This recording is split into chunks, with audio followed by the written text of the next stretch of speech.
Tissue Please by Lisa Kapelke.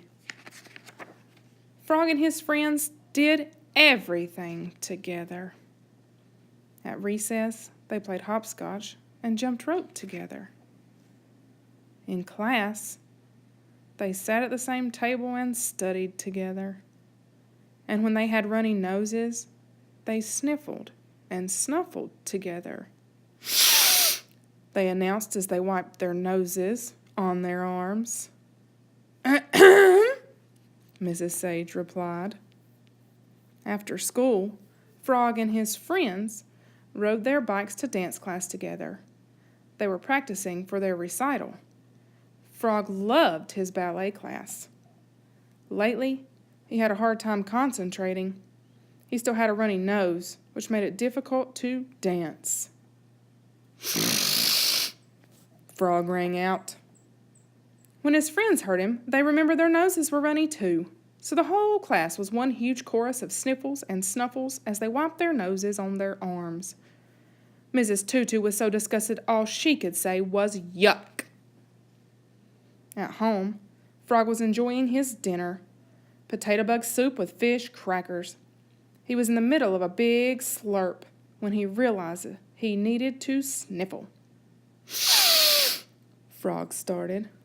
That is not polite at the dinner table, interrupted his father.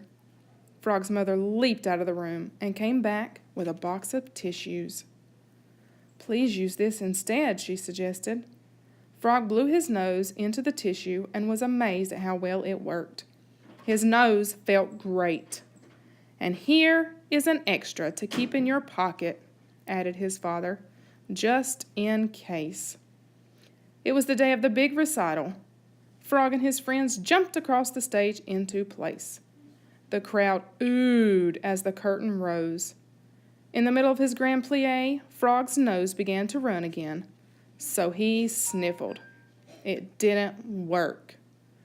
Frog was getting ready for a gigantic snuffle when he noticed his teacher watching off stage. Frog suddenly remembered a tissue. He quickly hopped over and took a tissue out of the box on the piano and hopped back into place. He blew his nose and finished his plie in one grand move, waving the tissue high above his head. Frog's friends were inspired. They each pirouetted across the stage, grabbing a tissue mid-twirl. And they all blew their nose in a loud symphony. One by one, they waved their tissues over their heads, danced over, and flung them into the trash. Miss Tutu was so proud, all she could say was bravo. The audience was impressed. Encore! They yelled. And from that day on, the Dance of the Tissue Box Fairies was the big finale of every dance recital.